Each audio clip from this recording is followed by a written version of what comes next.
Hi, it's me, Ita Bay. I'm here to talk about my favorite thing to talk about, which is the role of intuition in teaching and learning. And I want to talk to you about really practical ways to bring intuition into learning.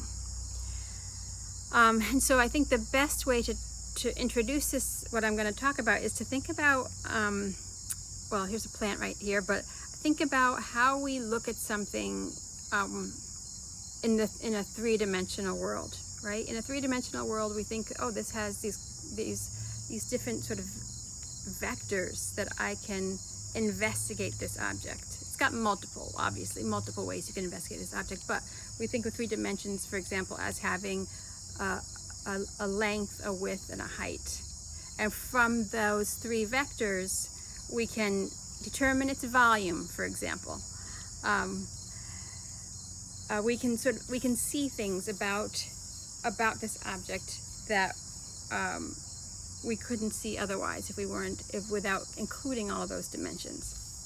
So including these different levels of inquiry are what gives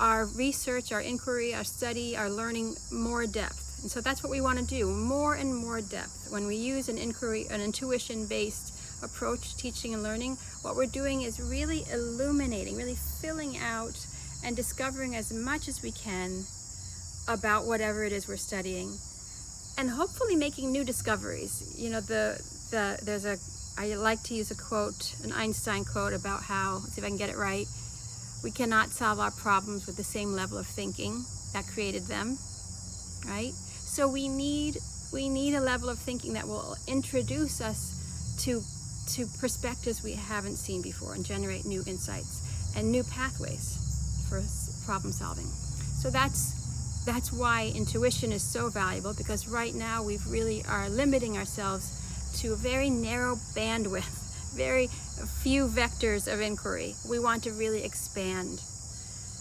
In my work, I have identified what I call the 5 dimensions of inquiry, and I'm going to talk only about one of them, the first dimension.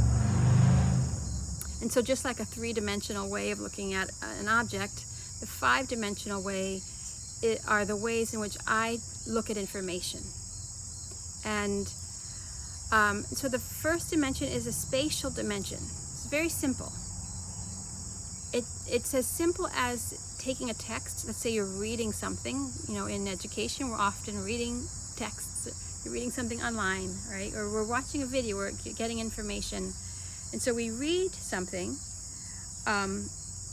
and that text is going to do something, right? It's generating ideas within us. What I would encourage you to do is to take those ideas and actually start to imagine them as if laid out in a map. Where would each part of the text that you're reading, where would the parts be positioned in relationship to each other? So the spatial relationship. If you're reading something in history, for example, where would the different antagonists be in that study of whatever you're studying? Or if you're reading a piece of literature, or you're reading current events, when you start to place things spatially, something happens. You're stimulating something new in yourself. It's a new set of connections that are being made.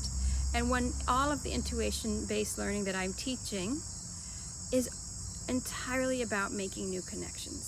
So this is the most concrete way to step into intuition, which is simply to take information that you've typically just manipulating mentally and start to imagine it, or actually play with it physically. You can sort of say, oh, this is where this character is, and the other character is maybe right over here, or maybe they're really close to each other, right? Or however you imagine them spatially.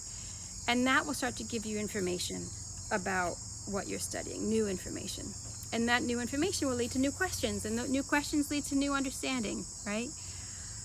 Okay, so that's it. That's my little bit of my short video for today about intuition, which is take step one and start expanding the information you're studying into a set of spatial relationships. And that's the first dimension of inquiry. Okay, I'll see you next time. Bye.